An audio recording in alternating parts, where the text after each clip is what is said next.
Mr. Chairman, I'd like to join everyone in thanking both of our witnesses for your service. Lieutenant Colonel Vindman, as part of your policy portfolio in the White House, you maintain a relationship with Ukrainian officials, do you not? That is correct. You explained earlier in your testimony that your job within the White House was to coordinate United States and Ukraine policy. Is that right? It is to coordinate United States policy vis-a-vis Ukraine, correct. You testified in the spring of this year that these officials, these Ukrainian officials, began asking you, quote, advice on how to respond to Mr. Giuliani's advances, end quote. Is that correct? That is correct. What do you understand they meant by Mr. Giuliani's advances? I understood that to mean both his public commentary, so publicly calling for investigations into 2016, Burisma and Hunter Biden, as well as his direct overtures to the government of Ukraine, directly and through proxies. That's what I understood. And as you understand it, under whose authority do you think Mr. Giuliani was acting under? Congresswoman, I don't know. Did the Ukrainian officials you spoke to understand that Mr. Giuliani was telling them to investigate Vice President Biden's son and debunk the 2016 conspiracy theories? I'm sorry, can you say that again, ma'am? Do you think that the Ukrainian officials that you spoke to understood the underlying meaning of Mr. Giuliani's advances to be both investigating the Bidens as well as debunking the 2016 conspiracy theories? Yes, I think to be clear, I think you're referring to debunking that it was Russian interference. Exactly. And now, was this somehow implicating themselves that it was Ukrainian interference. I'm not sure. Exactly. Now, was this official U.S. foreign policy to push for investigation into the Bidens?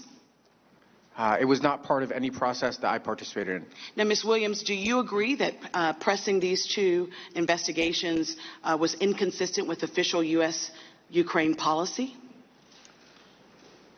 Obviously, anti-corruption reforms is a big part of our policy. I understand. I was not in a position to determine whether these particular investigations were appropriate. That's fair. Colonel, is it true that President Trump directed the Ukrainian president on the call on July 25th to work with Mr. Giuliani on these investigations? That is correct. In fact, Mr. Giuliani has made no secret of the fact that he is acting on behalf of President Trump.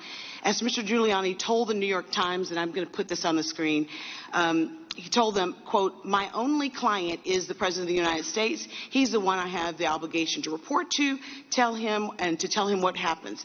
He added that the investigations would be, quote, very, very helpful to my client and may turn out to be helpful to my government, end quote.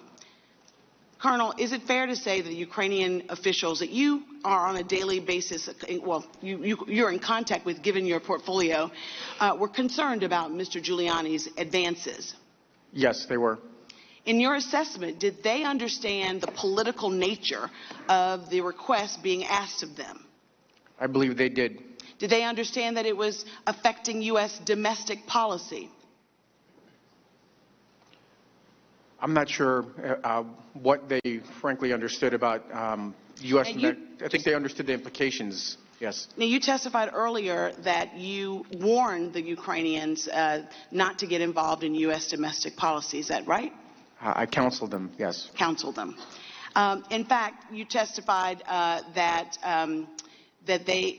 you felt like it was important that you were espousing not just what you thought, but tradition and policy of the United States to say that. It is what I knew for a fact to be U.S. policy. Now, why do you think it's important that for foreign governments not to get involved in political affairs of a nation like the United States? Congresswoman, the first thought that comes to mind is Russian interference in 2016, the impact that had on internal politics, and the consequences it had for Russia itself. Exactly. This administration enforced sanctions, heavy sanctions against Russia for their interference, and that would not be in U.S. policy to. And so, Mr. Colonel, I'm running out of time. I understand. Is it normal for a private citizen, a non-U.S. government official, to get involved in foreign policy and foreign affairs like Mr. Giuliani? I don't know if I have the experience to say that, but it certainly wasn't helpful, and it didn't help advance U.S. national security interests. Thank you, Mr. Chairman. I yield back.